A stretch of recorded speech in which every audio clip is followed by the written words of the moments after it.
Oke, kali ini kita masuk ke bahan kita di ketika yang ketujuh dari Filipi 2 ayat 5 sampai 11. Filipi 2 ayat 5 sampai 11 ini kalau di bahan KTK 7 itu kan kemuliaannya tidak dipertahankan ya. Kemuliaan Kristus karena kan kita bahas tentang ketuhanan Kristus. Oke, Filipi 2 ayat 5 sampai 11 kita baca bergantian dari Abang, terus Yuni, terus Yuli, terus Ruth, terus Nancy ya. Satu-satu ayat. Filipi 2 ayat 5 sampai 11. Hendaklah kamu dalam hidupmu bersama menaruh pikiran dan perasaan yang terdapat juga dalam Kristus Yesus.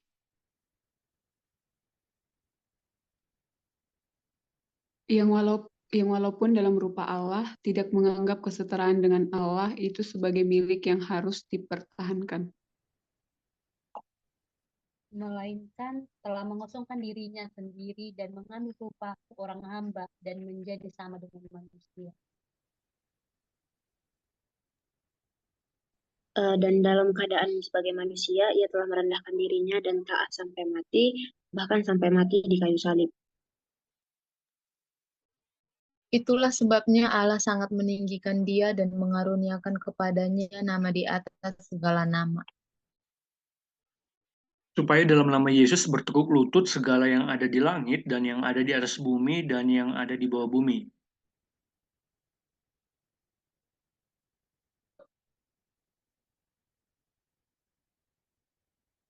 Yuni, Dik? dan segala lidah mengaku Yesus Kristus adalah Tuhan bagi kemuliaan Allah Bapa. Oke. Ini kayak yang di judul kita ya, kemuliaannya tidak dipertahankan. Kemuliaan Kristus itu tidak dipertahankan. Jadi dia mengambil rupa sebagai seorang hamba. Jadi kita kemarin kalau kita minggu lalu belajar soal persekutuan orang-orang percaya, ya kita ini sebagai tubuh Kristus, sebagai gereja. Kali ini kita akan coba untuk belajar sebagai ini ya gereja yang meniru teladan Kristus, yang merendahkan dirinya sebagai seorang hamba. Jadi kerendahan hati Kristus yang sedang kita bahas kali ini. Tapi itu ya, makanya abang tadi coba cari ya kayak mana interpretasinya ke dalam kehidupan kita sehari-hari. Abang nggak terlalu ketemu karena memang ini konteksnya soal Kristus ya yang merendahkan diri. Tapi kita akan coba lah nanti ya mengkaji dan mengaitkannya di dalam kehidupan kita kira-kira apa yang bisa jadi ingat-ingatan dalam hidup kita biar nggak hanya jatuh dia ke dalam doktrinnya aja, doktrin kristologinya. Oke, jadi konteks Filipi ini jadi di Filipi itu kan seringkali disebut sebagai surat bahagia karena Paulus itu bersuka cita kepada jemaat di Filipi ini sekalipun dia di penjara. Ya ada kebahagiaannya melihat kesetiaan jemaat Filipi. Karena jemaat Filipi ini cukup banyak membantu Paulus soal pendanaan. Ya jadi sampai mereka itu mengutus Epaphroditus namanya untuk mengasih pendanaan ke Paulus. Karena kalau abang tonton filmnya kan di film Paul itu ada filmnya, ternyata untuk bisa punya akses ke penjara pun menemui Paulus itu harus bayar gitu ya, termasuk ngirim-ngirim surat itu pun harus bayar ke Romawi ya kan, karena Paulus kan di penjara karena menyebarkan Injil Kristus, makanya dia di penjara. Dan jemaat Filipi itu cukup banyak membantu soal pendanaan. Nah itu cukup menyenangkan hati Paulus. Jadi Filipi ini cukup menjadi gereja yang menyenangkan hati Paulus, beda kayak Korintus ya, beda kayak Galatia apalagi Roma yang mana Paulus itu cukup banyak menegur mereka itu. Dan di Filipi ini dia kayaknya ya adalah sedikit pertentangan ya. Kalau ngelihat Filipi 2 ini kayaknya ada pertentangan sedikit ya, pertengkaran di jemaat Filipi. Kayak ada di sana circle jemaat yang pengen mendekatkan diri dengan pemimpin-pemimpin gereja tertentu. Ya, jadi mereka kayak kalau aku berada di circle ini, aku dekat dengan orang-orang yang kayak gini, ya mungkin aku akan punya pengaruh besar, aku akan terkenal. Kayak gitu, jadi ada kayak mereka itu berkubu-kubu dan um, ya pengen gitu dekat dengan orang-orang yang punya pengaruh gitu ya, padahal itu hanyalah um, kesombongan yang sia-sia ya, keangkuhan yang sia-sia tengah-tengah jemaat. Jadi itulah yang diingatkan Paulus ke jemaat di Filipi. Makanya Kalau di Filipi 2 itu kan hendaklah kamu sehati sepikir, satu kasih, satu jiwa gitu ya. Jadi kayak ada tendensi pertentangan di jemaat Filipi. Yang kayak tadi ya, dia kelompok yang ini pengen dekat dengan orang yang berpengaruh ini gitu. Karena memang kalau kita lihat judulnya di KTK 7 itu diterangkan sedikit di situ kalau orang-orang Filipi ini adalah orang-orang Kristen yang sebelumnya itu adalah orang-orang yang dekat dengan pemerintahan. Mereka punya jiwa patriotik. Ya, ada semangat untuk tetap punya power, untuk tetap berkuasa. Kira-kira itulah ya yang mengakibatkan jemaat di Filipi itu kepengen kali gitu punya circle yang menguntungkan mereka. Kepengen kali punya pengaruh yang tetap bisa ada bahkan di tengah-tengah gereja. Ya itulah yang diingatkan Paulus ke jemaat di Filipi ini. Ya, khusus di Filipi 2 itu diingatkan soal kesatuan hati mereka. Ya, agar mereka itu jangan tercerai-berai, tapi melihat kerendahan hati Kristus. Nah, itu yang mau kita bahas. Bagaimana kerendahan hati Kristus itu yang harus dipahami oleh jemaat di Filipi. Nah, itulah ya yang sedang kita lihat saat ini. Oke, jadi Filipi 2 ayat 5 sampai 11 ini sering disebut dengan teologia kenosis. Teologia kenosis itu pengosongan diri. Ya, Tuhan yang Maha Mulia itu mengosongkan dirinya, mengambil rupa sebagai seorang hamba. Jadi ada bidat yang menganggap bahwa ketika Tuhan yang mengambil rupa sebagai manusia, ya Tuhan Yesus, ketika dia menjadi manusia, dia nggak lagi jadi Tuhan. Itu nggak kayak gitu yang kita pahami. Tapi yang kita pahami, dia sepenuhnya Tuhan, bahkan ketika dia menjadi manusia, dia sepenuhnya Tuhan dan sepenuhnya manusia. Loh, terus mana bang kuasanya? Kadang-kadang itu muncul, tapi keseringan kuasanya itu disembunyikan oleh dia. Ya, disembunyikan oleh dia, oleh Kristus. Kenapa? Yaitu yang mau kita bahas ya. Oke, yuk kita bahas di ayat yang pertama. Hendaklah kamu, wahai jemaat Filipi, kata Paulus, dalam hidupmu bersama, menaruh pikiran dan perasaan yang terdapat di dalam Kristus Yesus. Ya, hendaklah kamu menaruh hidupmu, ya, pikiranmu, perasaanmu, seperti apa yang dipikirkan dan yang dirasakan oleh Kristus. Jadi bukan pengalaman, bukan kepentingan pribadi, tetapi sesuai dengan apa yang dipikirkan dan dirasakan oleh Kristus. Nah, jadi di manusia kita ya tanpa disadari kita itu seringkali punya konsep evolusionisme atau Darwinisme ya. Darwinisme kita seringkali di Darwinisme itu dia kan survival of the fittest ya. Yang eksis itu, yang punya power itu, yang akan hidup, yang akan selamat. Itu jadi kita itu tanpa disadari kepengen untuk bisa ada di posisi yang menguntungkan diri kita. Ya, karena dengan demikian kita itu bisa menjadi manusia yang seutuhnya, gitu kata Darwinisme. Ya, aku harus punya pengaruh, aku harus cantik, aku harus ya dan seterusnya dan seterusnya. Aku harus ya punya banyak keuntungan, punya banyak uang, punya banyak akses terhadap kekuasaan, kayak gitu. Ya, itu soal survival of the fittest. Itu seringkali kita sadari. Tanpa sengaja, seringkali itu bisa membuat kita itu jatuh ke dalam keangkuhan. Jadi keangkuhan atau bahkan insekuritas yang tinggi, atau bahkan rasa iri terhadap orang lain. Karena apa? Ya karena kita menganggap bahwa dengan kita bisa punya pengaruh, ya, kita bisa punya akses yang lebih kuat terhadap dunia ini, kita itu jadi orang yang ada sebagai manusia. Kita itu sebagai orang yang hidup sebagai manusia. Ya, manusia itu sering kayak gitu. Ya, kita lupa kalau sebenarnya keberadaan kita itu hanyalah ciptaan yang dicipta oleh manusia. Kayak gitu. Ya, tanpa sengaja, seringkali itu juga sadar atau nggak sadar, tercipta di dalam hidup kita. Makanya kita bisa kenapa insecure sama orang lain. Ya, kita iri terhadap orang lain.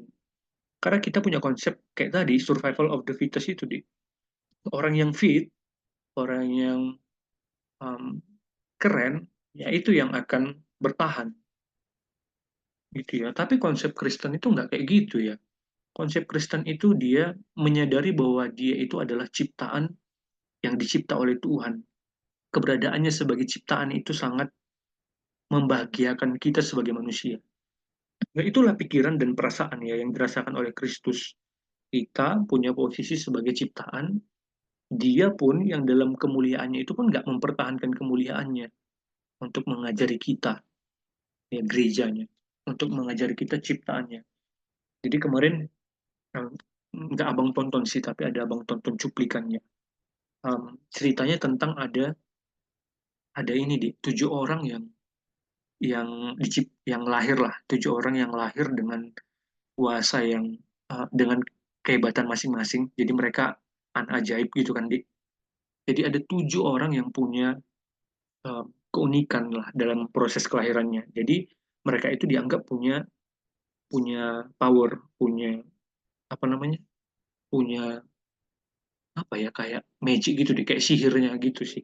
Ada kehebatannya masing-masing. 6 orang punya kehebatan, 1 orang ternyata biasa-biasa aja. Ya jadi diceritakan dalam film itu 6 orang itu dengan kehebatan mereka, mereka bisa beratraksi, menunjukkan kehebatannya, bisa hilang, bisa mengeluarkan api, mengeluarkan semuanya lah, ya yang 6 itu. Tapi ternyata yang satu itu biasa-biasa aja.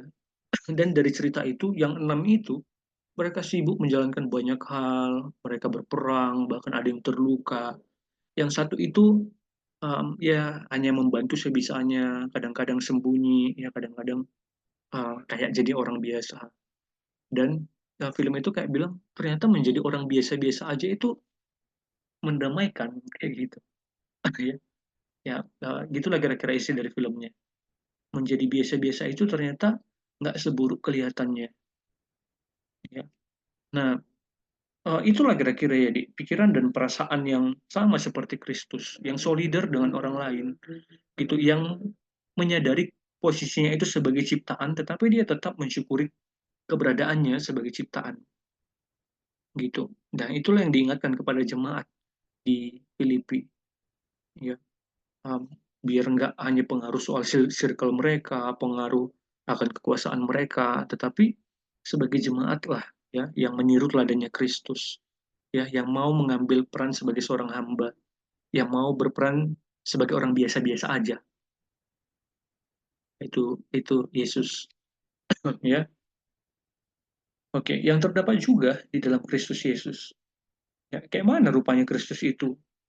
Dia dalam rupa Allah, walaupun dalam rupa Allah, tidak menganggap kesetaraan dengan Allah itu sebagai milik yang harus dipertahankan. Ya, jadi Yesus itu, dia itu kan kalau di Yohanes 1 ayat 1, pada mulanya adalah firman, firman itu bersama-sama dengan Allah, dan firman itu adalah Allah. Jadi Yesus itu adalah Allah, dia tidak diciptakan oleh Bapa, dia udah ada sebelumnya. Dia udah ada sebelumnya. Dia udah mulia sebelumnya. Ya. Jadi Yesus itu tidak diciptakan, dia udah ada. Dia juga berbagian di dalam penciptaan. Dia pemilik semesta ini. Yohanes 1 ayat 1. Ya, makanya Yesus itu sebelumnya dia udah mulia. Sebelum kita ada, kita ini kan ciptaan. Manusia itu ciptaan. Ciptaan itu creatio ex nihilo, artinya dari tidak ada menjadi ada. Kita itu dari tidak ada menjadi ada, tapi Yesus itu udah ada sebelumnya. Nah, dia udah ada sebelumnya, udah mulia sebelumnya, tetapi kekuatannya itu, kuasanya itu nggak dipegang-pegangnya terus loh, nggak dipertahankannya. Ya, nggak dipertahankannya, ya kesetaraan dengan Bapa itu. Nah, jadi ya ini kalau apa ya, The Lost Paradigm, abang lupa apa judulnya ya, itu ada puisi. The Lost Paradise nggak ya judulnya ya? Abang lupa. Ya, tapi yang pasti itu kan kemarin udah pernah abang singgung ya, kenapa ya kalau di Yesaya itu kan ada bintang jatuh, ada iblis yang jatuh ya, yang pengen ngambil peranan sebagai Tuhan, yang menggantikan peranan Tuhan, tetapi Kristus itu dia nggak pertahankan kesetaraannya dengan Bapa. Ya, kayak yang kita bahas tadi, loh berarti Yesus itu dia itu jadi manusia aja. Enggak ya. Dia itu memang jadi manusia, tetapi dia itu juga sepenuhnya Tuhan. Jadi, tetapi disembunyikannya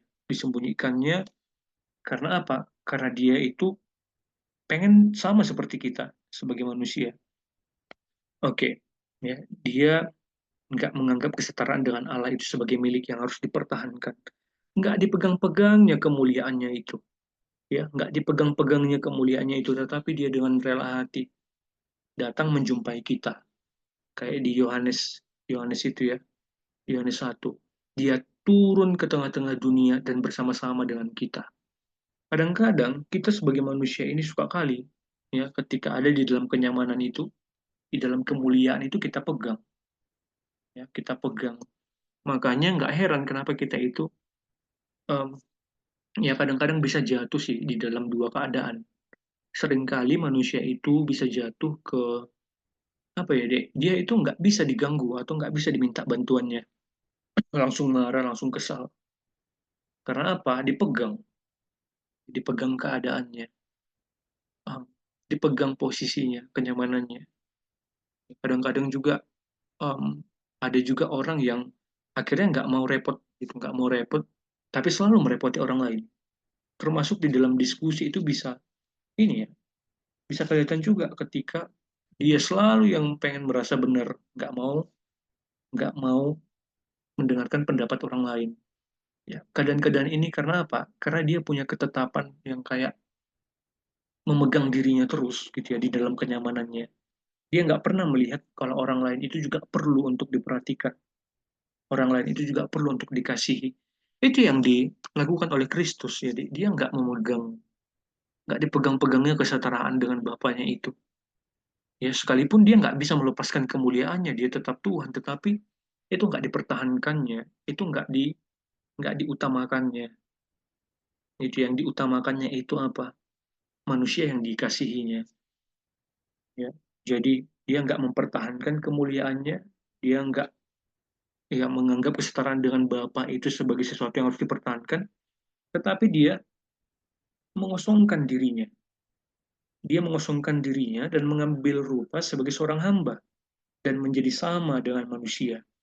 Jadi Yesus itu, dia itu kan udah raja atas segala raja ya.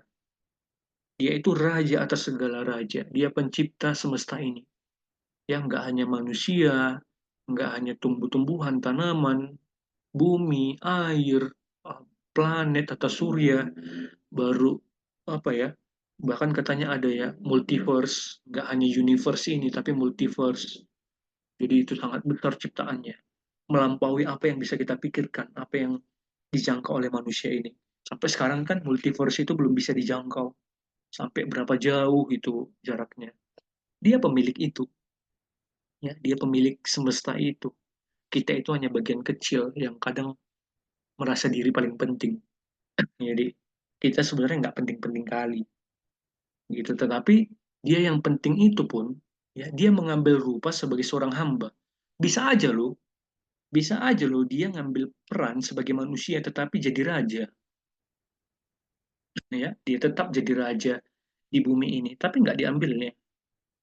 Ya, kalau di Yesaya itu, abang lupa pasal berapa, silakan kalau mau Bible reading ke sana. Di Yesaya itu, menarik pun dia nggak ada kemuliaan yang bisa kita lihat dari rupanya. Ya. Dia mau ngambil peranan seperti itu. Dia tahu rahasia semesta ini, tapi dia memilih untuk nggak menyampaikannya. Agar apa?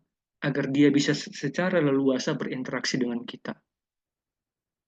Ya, dia mengambil rupa sebagai seorang hamba, sebagai manusia, sama seperti kita, ya, tapi dia tetap sepenuhnya Tuhan dan sepenuhnya manusia. Jadi dia nggak bisa merasakan, Bang, apa yang dirasakan oleh manusia. Dia bisa merasakan. Dia makan kayak kita, ya, dia sedih kayak kita. Dia juga berjalan seperti kita. Dia itu berinteraksi dengan orang-orang. Dia kadang marah, ya, dia sedih, dia pernah menegur, ya, dia juga tidur. Jadi, Dek, dia ini mengambil peran sebagai seorang hamba yang mana itu sebenarnya penuh dengan penderitaan ya. Dia rela untuk mengambil peranan sebagai seorang hamba yang menderita. Kenapa? Karena gini, orang kalau dia punya kuasa, tapi nggak dipakai kuasanya itu sangat menyakitkan loh. Ya, misalnya gini, gimana ya, Bang kasih contoh ya.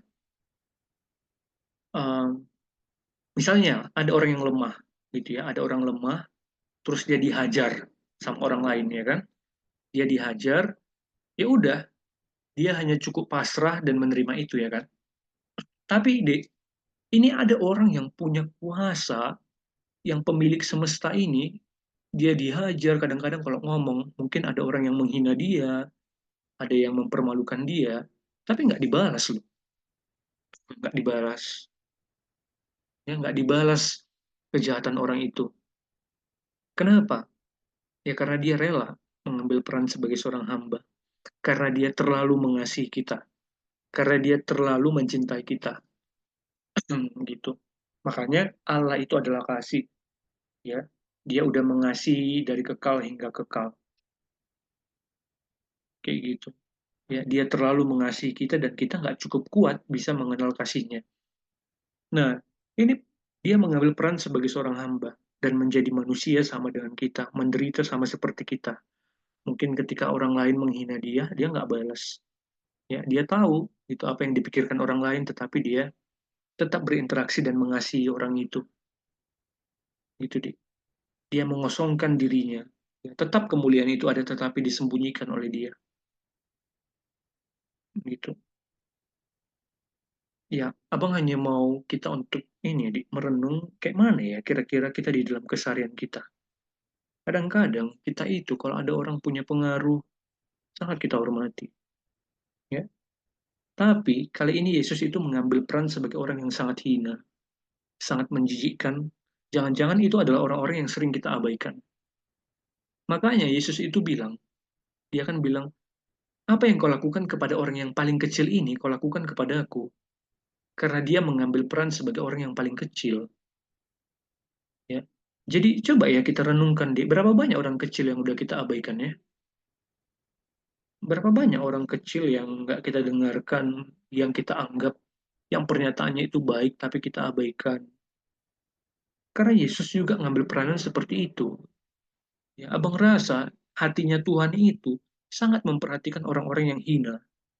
Karena dia pernah di posisi itu. Karena dia pernah ada di keadaan itu. Jadi berbahagialah kita ketika kita juga pernah ada di dalam keadaan itu ya. Berbahagialah kita ketika kita pernah diizinkan oleh Tuhan untuk menderita.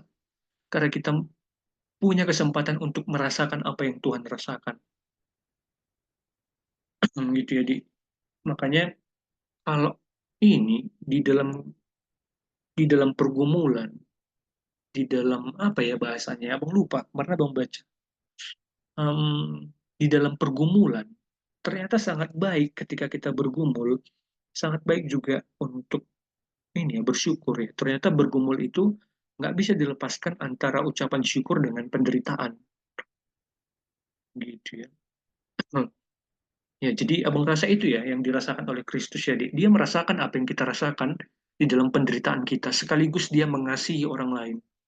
Dia itu terlalu mengasihi orang lain daripada mengasihi dirinya sendiri. Ya, dia sangat peduli dengan orang lain. Dia sangat peka dengan apa yang dirasakan orang lain. Sama kayak gembala yang yang punya 100 domba itu. Tapi hanya satu domba loh, Dik. Coba kalian ingat ya, bagaimana pedulinya Tuhan terhadap kita, terhadap orang lain. Jadi ada 100 domba yang dipelihara oleh seorang gembala. Tahu itu ya, uh, domba yang hilang, Dik. Jadi 100 domba ini dia dia kan kalau kita baca teksnya itu kan dia ada di dalam kandang kan, Dik. Dan yang hilang itu satu ya. Yang hilang itu satu. Coba kalian bayangkan, itu kenapa dia bisa tahu ada hilang satu? Ada 100 domba masuk ke dalam kandang, hilang satu. Dari mana dia tahu itu? Hmm. Hmm? Kayak mana, Dik? Dari mana dia tahu ada hilang satu dombanya? Dari 100, Hilang satu, dari mana dia tahu? Karena dombanya dikenalinya. Iya, iya, dia dikenali dombanya, tapi dari mana dia tahu, Dik? Karena dihitung. Iya kan? Karena dihitung. Jadi sebelum masuk ke dalam kandang itu dihitungnya dulu. Dihitungnya dulu, 1, 2, 3 sampai ternyata 99. Kalian kalau jadi gembala, kalian apain lagi kalau ternyata 99? Kalian hitung lagi. Iya kan? Pasti kalian hitung lagi satu persatu. Dan ternyata 99. Baru kalian cari lah. Jadi gembala itu dia nggak hanya di padang gurun, nggak hanya di rumput hijau ya, tapi itu di padang gurun. Makanya mereka harus jalan berkilo-kilometer untuk mencari rumput. Bayangkanlah dulu dia mencari itu, yang satu itu di padang rumput. Dan domba itu sangat mengenali dia. Jadi domba itu kemungkinan bukan nggak tahu, bukan nggak kenal sama gembalanya, tapi dia mungkin terjepit. Ya, kemungkinan dia itu terjepit. Dan akhirnya domba yang kecil itu pun datang. Ya ketika ketika gembalanya itu datang, ya kayaknya domba itu sangat bersuka cita, sangat gembira. Mungkin waktu itu udah malam, akan ada serigala. Jadi domba itu sangat senang ketika gembalanya datang. Abang rasa di Kristus itu sangat senang waktu kita ada di antara, waktu dia ada di antara kita menjadi manusia. Ya, karena dia tahu kita itu akan sangat mengasihi dia. Oh enggaknya bang, iya. Tapi Kristus itu tahu kalau kita akan mengasihi dia nanti. Ya, di dalam kekekalan kita itu akan sangat mengasihi Kristus. Gitu bukan berarti sekarang kita nggak bisa, iya. Kadang-kadang Roh Kudus pasti memampukan. Itu bukan kadang-kadang, tapi dia akan memampukan. Tapi kita seringkali kan masih bergumul juga sama dosa. Jadi Kristus itu waktu ada mengambil peran sebagai seorang hamba, dia menjumpai kita sebagai orang yang sangat mengasihi dia. Ya, jadi di hati Kristus itu ada kita yang mengasihi dia. Faktanya ada nggak ya bang? Kayaknya enggak sih. Kayaknya kita nggak mengasihi sih, tapi dia mengasihi kita. Dia menganggap kita itu sangat mengasihi dia. Itu kasih ya, itu kasih. Dia tidak megahkan diri. Ya kapan-kapan lah kita bahas ya tentang kasih itu. Dia percaya dengan orang yang dikasihi. Ya, dia percaya dengan orang yang dikasihi itu. Jadi itu ya isi hatinya Kristus. Sekalipun manusia itu ya berdosa, membenci yang baik, yang nggak tahu membalas kebaikan, tapi Kristus itu melihat kita sebagai orang yang mengasihi dia. Ya, makanya dia akan sangat senang mengambil peran sebagai hamba itu. Dengan rela hati dia mengambil seorang hamba. Jadi itu nggak dibuat, bukan dibuat Bapa dia sebagai seorang hamba, tapi dia rela hati. Bisa nggak ya kita rela hati, gitu ya, jadi seorang yang bekerja untuk Tuhan. Aku nggak suka ya sebenarnya di sini. Ya, aku nggak suka di bagian ini. Tapi Kristus itu dia melihat yang baik dari tugasnya sebagai seorang hamba. Dia melihat yang baik dari pekerjaannya, dari apa yang dia kerjakan. Karena dia terlalu mengasihi kita. Ya, dan dia mengambil rupa juga sebagai manusia. Ya banyak banyak uh, kesulitan-kesulitan sebagai manusia. Ya, dia harusnya bisa ke berbagai lokasi, tapi kali ini dibatasi. Ya, dan dia memilih untuk bersukacita di dalam keterbatasannya itu, bisa berinteraksi dengan murid-muridnya. Dia tanya kabar murid-muridnya. Ya. Dia mencintai apa yang ada. Kadang-kadang kita nggak bisa kayak gitu. Jadi kita justru terlalu mencintai yang nggak ada. Ya. Kita cari-cari itu padahal yang ada itu pun dikasih Tuhan agar kita bisa bersyukur, agar kita bisa bertumbuh lewat apa yang ada itu. Jadi kadang-kadang kita cari yang nggak ada, kita bersedih ketika sesuatu nggak ada, padahal yang ada nggak kita syukuri, yang ada nggak kita hargai. Jangan-jangan kita itu belum mampu menghargai yang ada. Yang ada itu belum bisa kita hargai. Ya, teman-teman kita, keluarga kita, tempat tinggal kita. Itu apa indikator sederhananya? Ya kamu bisa nggak ya menikmati keadaanmu? Ya paling nggak 24 jam itu ada nggak ya yang kamu nikmati? 24 jam sehari. Ya. Atau sederhananya dari 24 jam itu, ada nggak ya setengahnya itu kita nikmati? Atau enggak? Atau kebanyakan biasa aja? Ya, nggak sadar, sadar nggak sadar. Kayak gitu. Tapi itulah ya yang dirasakan oleh Kristus di dalam kesehariannya. Dia itu sebagai manusia itu sepenuhnya sebagai manusia. Dia mencintai yang ada, dia berinteraksi dengan yang ada, dengan orang-orang yang ada di sekitarnya. Dia sangat mengasihi, memperhatikan orang lain, bahkan sangat mengenali orang lain. Kayak gitu. Makanya kadang-kadang muridnya itu kan ditegur, menyala engkau iblis. Ya, dia tahu bahkan bagaimana keadaan rohani dari murid-muridnya, keadaan rohani dari orang lain, kerohanian dari orang lain. Ketika ada yang nggak baik, dia tegur. Itu ya tugas yang dikerjakan oleh Kristus sebagai manusia. Dia rawat yang sakit. Dia peduli dengan kebutuhan orang lain. Waktu murid-muridnya bilang, datanglah 5.000 laki-laki ya. 5.000 laki-laki. Berarti kemungkinan 15.000 orang yang datang. Kita buatlah ada istri, ada anaknya. Waktu mereka datang, murid-muridnya bilang, aduh Tuhan, suruhlah mereka pulang. Nggak tahu-tahu kita lah urusannya mereka itu. Ya, nggak tahu-tahu kita lah keperluannya mereka. Tapi Yesus bilang, enggak, kita kasihlah mereka makan. Kita kasih. Aduh Tuhan, dari mana? Nggak bisa, nggak sanggup. Tapi Yesus ini ya, tetap memelihara dari apa yang ada. Dari kepunyaannya mereka. Ya itulah, kemuliaannya itu nggak dipertahankan. Dia juga capek sama kayak kita. Dia juga letih. Tetapi justru di dalam keletihannya dia berdoa. Ya. Kita bisa nggak ya kayak gitu, Dik? Kemarin abang ada nonton kesaksian dari ini ya, satanis ya. Jadi satanis itu, Dik, ternyata mereka itu sangat sensitif dan sangat peka dengan kerohanian seseorang. Mereka tahu orang-orang yang dilindungi oleh Kristus dengan orang-orang yang enggak dilindungi. Ya, mereka tahu ada nggak ya Roh Kudus yang menyertai orang itu atau enggak. Mereka sangat peka dengan hal itu.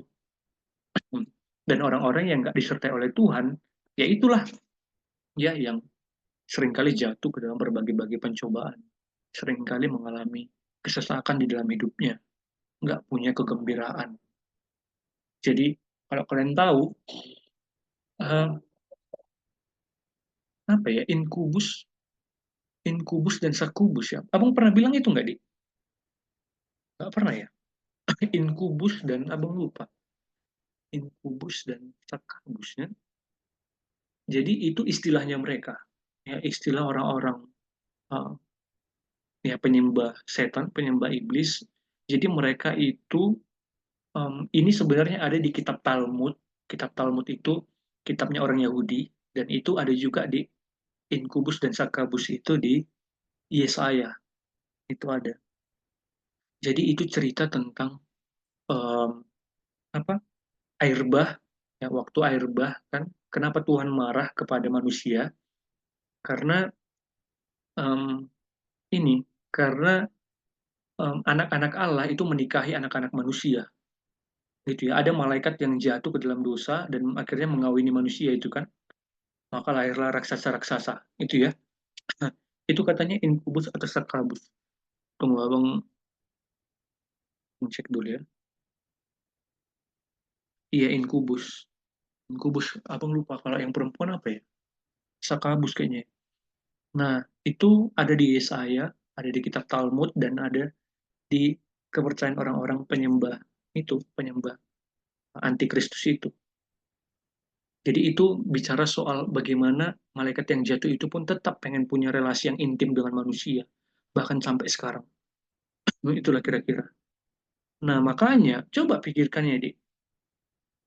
Itu konteks di kejadian itu, yaitu anak-anak Allah yang pengen punya relasi yang intim dengan anak-anak manusia, sampai mereka kan punya anak raksasa. Itu. Itu terjadi sampai sekarang. Ya, jadi mau nggak ya kita kayak gitu ya, Dik? orang yang tanpa dia sadari dia punya relasi yang nggak baik ternyata ya, gitu, bahkan dengan kuasa kejahatan ini, gitu ya. Nah, jadi sebagai manusia Kristus itu pun berdoa, ya, dia mendoakan orang lain. Bahkan Yesus itu bilang ke murid-muridnya, kamu nggak bisa ya berdoa 1 jam aja. 1 jam aja pun kita nggak bisa ya berdoa. Bisa nggak ya sehari berdoa? Abang belakangan boleh merenung, iya ya aku nggak bisa.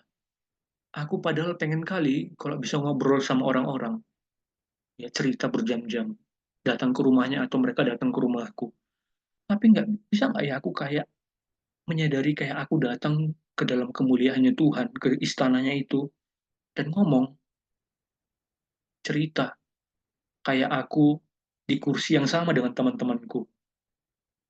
Bisa nggak ya kayak gitu? Kita menikmati perbincangan kita sama Tuhan.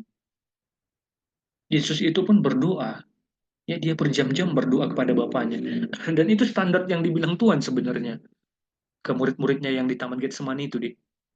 Kalian kok tidur? Nggak bisa ya kalian berdoa 1 jam aja. 1 jam aja. Bisa nggak ya kita kayak gitu, Dik? Ya, atau bangun, kalau bisa ya disempatkanlah berdoa, itu pun doanya 1 menit. Yesus itu nggak kayak gitu loh. Ya, dia itu serius, ya dia berdoa. Dia mendengarkan Bapaknya. Gitu. Bisa nggak ya kita kayak gitu? Ya, paling nggak Bible reading sama doa itu bisa nggak sejam? Kayak gitu. Atau nggak ya kering ya? Seakan-akan doa kita itu nggak didengar. Nah, itu ya yang dilakukan oleh Kristus. Dia berdoa, dia mengalami banyak penderitaan. Dia dia berinteraksi, dia tertawa. Ya, dia tertawa waktu Zakheus itu akhirnya memberikan persembahan 3 kali lipat dari apa yang diambilnya. Gitu. Dia berbaur, dia berinteraksi, dia bekerja dengan orang tuanya. Gitu. Ya, dia sangat dekat dengan ibunya. Gitu. Ya, dan dalam keadaan sebagai manusia, ia telah merendahkan dirinya dan taat sampai mati, bahkan sampai mati di kayu salib. Dia merendahkan dirinya. Dia nggak hanya sebagai hamba orang-orang yang baik, tetapi orang-orang yang jahat. Ya, makanya kalau kita lihat kan kasih Allah itu, kasih Tuhan itu, dia menurunkan hujan nggak hanya kepada orang-orang yang baik, tetapi juga kepada orang-orang yang jahat. Bisa nggak ya ketika kita melihat orang yang jahat itu orang yang jahat kepada kita, kita tetap merasakan damai, damai sejahtera. Bisa nggak ya kita mendoakan dia, ya orang-orang yang jahat itu, orang-orang yang ngeselin itu, di dalam keseharian kita? Atau masih ada ya orang-orang yang nggak bisa kita ampuni, yang nggak bisa kita doakan, yang menyebut namanya di dalam doa kita pun kita nggak mau, yang kita nggak mau biar dia itu disertai oleh Tuhan. Ya. Nah, makanya Kristus itu, dia juga sebagai seorang hamba, tidak hanya kepada hamba orang baik, tetapi juga hamba orang jahat. Karena ketaatannya itulah, dia itu sampai di kayu salib. Ya, dia sebagai domba yang dipersembahkan darahnya untuk menebus kita. Jadi Kristus itu dia lahir untuk mati. Ya, dia lahir untuk untuk mengasihi kita, untuk menyatakan kasihnya kepada kita. Dia terlalu mengasihi kita. Ya. Bukan berarti kemuliaan Bapaknya itu nggak penting, itu penting. Tetapi kita lebih penting di hadapannya Kristus. Makanya dia rela turun jauh-jauh. Itu dia turun jauh-jauh dari kemuliaannya menjumpai kita. Lahir di kandang domba, dan di kandang domba itu dengan kesederhanaan. Ya, di dalam kesederhanaan dia dipermuliakan. Makanya kayak Natal itu kan. Jadi Natal itu kan sekarang kan kita jadi kayak ajang memuliakan diri. Ya, kita nggak kita lupa untuk menghayati kesederhanaan, menghayati bagaimana Kristus hadir untuk orang-orang kecil, ya, hadir solidar bersama dengan kita, melihat penderitaan-penderitaan orang lain, merasakan kesulitan-kesulitan orang lain. Jadi Kristus memperhatikan itu. Dia membela orang-orang kayak gitu. Kita kan sekarang yang kayak itu ya, kayak ya gitulah, kayak Natal itu. Yang kalian tahu kan lagunya itu, ya I don't want a lot for Christmas. Aku nggak mau banyak-banyak tentang Natal. Karena apa? Karena all I want for Christmas itu is you, ya, bukan Kristusnya. Memang aku nggak pengen banyak-banyak tentang Natal, nggak pengen apapun, gitu. Ya karena yang aku mau di Natal itu ya is you, kamu, gitu. Tapi ada nggak ya kita menghayati Kristus itu? Ya, atau kayak yang kalau Justin Bieber kan beda lagi kan, dia lebih aneh lagi itu, Under the Mistletoe itu, gitu ya. Kalau si siapa, kalau kalau yang ini yang apa abang dengar itu sih, kalau Natal yang Ariana Grande itu Natalnya beda lagi ya. Nah, yang Last Christmas itu di Last Christmas I give you my heart itu, ya ternyata nggak kau hargai, akhirnya aku kasih sama orang lain, gitu. Nggak kayak gitu ya, soal soal pengosongan diri. Tapi kayak mana Kristus itu, dia membela kita, dia senang ada di antara kita, dia itu mencintai kita daripada kemuliaannya. Kita nggak bisa kayak gitu, sulit. Jadi marilah belajar kayak gitu ya. Ternyata kalau Kristus itu, dia mencintai orang lain lebih daripada statusnya, lebih daripada keberadaannya saat ini. Bisa nggak ya kayak gitu ya? Bisa nggak ya kita mengasihi orang tua kita lebih daripada kenyamanan kita? Bisa nggak ya kita mengasihi orang yang Tuhan percayakan kepada kita, mengasihi gereja Tuhan itu lebih daripada keberadaan kita? Ya, atau kita itu sangat peka dengan diri kita, jadi mari belajar nggak terlalu peka ya dengan diri sendiri. Jadi maksud abang ini ya, soal relasi dengan orang lain, maksudnya bukan kayak kalau kita itu lagi butuh istirahat ya tentu harus istirahat, kesehatan mental tentu perlu, gitu ya. Tapi kayak interaksi gitu ya, kayak persekutuan, kayak ada tanggung jawab gitu. Jadi mari nggak terlalu peka sama diri sendiri, tapi peka dengan tanggung jawab itu, peka dengan orang lain, gitu deh. Ya itu yang ditunjukkan oleh Kristus. Nah itu sebabnya Allah sangat meninggikan dia dan mengaruniakan kepadanya nama di atas segala nama. Nah itulah makanya dari sini kita bisa lihat, jadi siapa ya orang yang ditinggikan oleh Tuhan. Makanya kan Yesus itu bilang, siapa yang terbesar di antara kamu ialah pelayan-pelayanmu. Orang yang melayani sesamanya ialah orang yang paling besar di antara mereka semua. Makanya nanti jangan kaget ya, kalau di dalam kemuliaan, akhirnya kita sadar, loh kok bisa ya dia paling besar di antara kita semua, padahal kan dia dulu biasa-biasa aja. Kadang-kadang mungkin kita nggak tahu kalau dia itu sebenarnya udah menyangkal diri, dia itu udah melayani orang lain.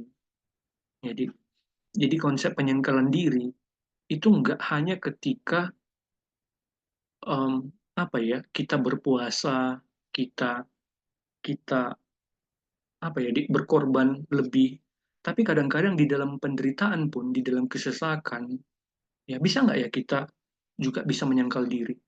Maksudnya gini, ketika ada godaan dan kita bilang enggak, ya itu pun wujud dari penyangkalan diri, kayak gitu.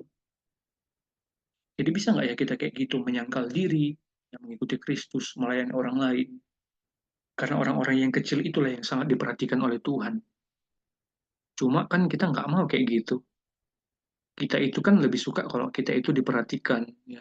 Lebih pengen kayak punya jabatan jadi direktur, ya jadi apalagi asisten manajer atau apalah.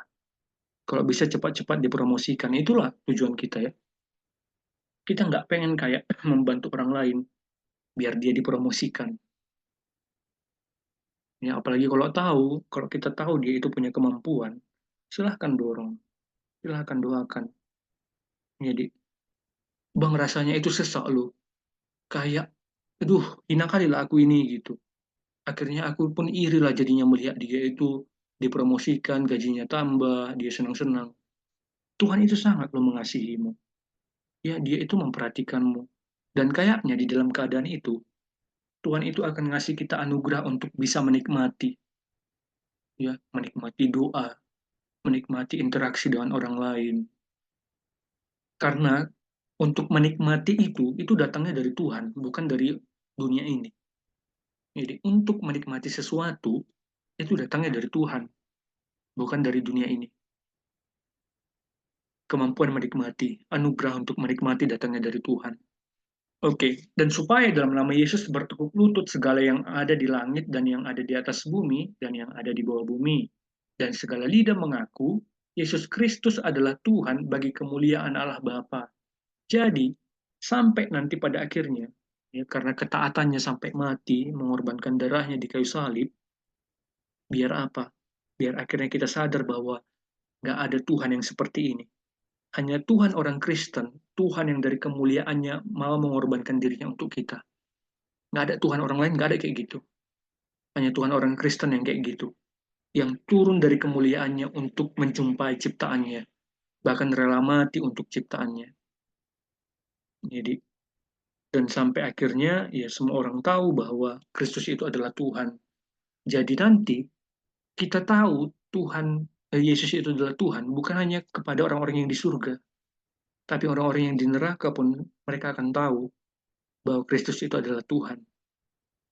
Jadi di dalam kehidupan kekal kita nanti akhirnya punya pengenalan yang dalam akan orang lain, punya pengenalan yang terus akan ditambah terhadap Kristus yang tidak terbatas itu. Makanya berarti keadaan di dalam neraka itu pun mereka itu akan penuh dengan ratapan, penuh dengan kutukan. Ya, mereka nggak bisa lagi mempermuliakan Kristus, nggak bisa di sana. Tetapi mereka hanya bisa mengutuk, meratapi dan menghina Kristus. Gitu. Ya. Nah, jadi itulah yang bisa kita bahas di dalam pembahasan kali ini. Jadi, mari kita lihat bagaimana Kristus itu di dalam kerendahan hatinya. Mari kita kenali dia yang rela mengosongkan dirinya. Bukan berarti dia nggak tetap Tuhan, dia Tuhan. Tetapi itu dia sembunyikan. Biar apa? Biar kita secara leluasa berinteraksi dengan dia. Kayak yang abang bilang tadi. Um, Sekalipun manusia itu jatuh ke dalam dosa, tetapi dia melihat kita yang akan dipermuliakan. Ya, dia melihat kita sebagai orang yang juga akan meresponi kasihnya. Itu di nggak bisa loh kayak gitu kita kadang-kadang melihat orang lain dengan suatu keyakinan bahwa dia juga mengasihi kita. Wah, kita nggak mau kayak gitu. Ya. Kadang-kadang kita sangat takut terlukai. Kita sangat takut terluka. Ya, kita sangat sensitif dengan diri sendiri, terlalu memperhatikan diri sendiri. Ya, jadi kayak yang kita bahas tadi, mari kita lihat orang lain lebih besar daripada kita melihat diri kita. Bukan berarti diri kita nggak penting, ya perlu, ya tetapi mari kita lihat orang lain. Kita apresiasi mereka, ya, kita kasih mereka. Oke, itu yang dibahas di dalam pembahasan kali ini yang disampaikan oleh Paulus kepada jemaat di Filipi. Untuk mengakhiri, mari kita satukan hati, kita bersatu di dalam doa.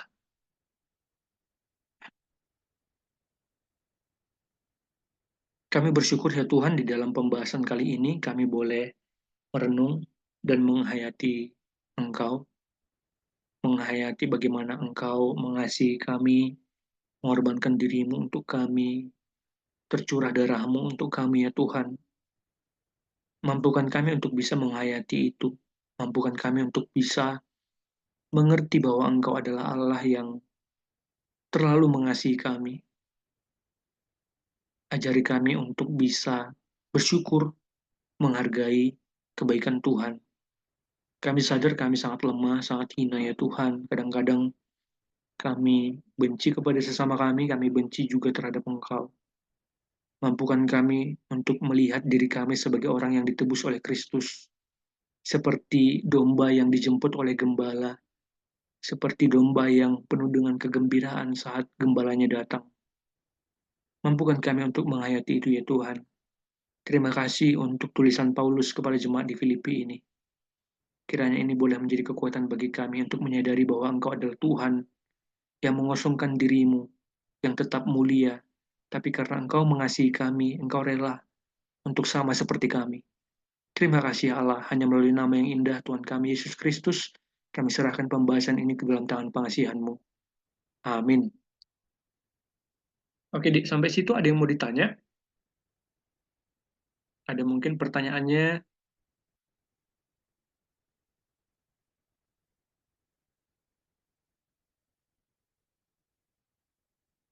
Oke. Oke, kalau nggak ada, kita masuk ke dalam pembahasan ya. Ini banyak nggak ya pertanyaannya? Oh, nggak banyak kok. Oke, abang baca sedikit keterangannya. Keterangannya. Filipi adalah kota pertama di Eropa yang dikunjungi Paulus. Kota Filipi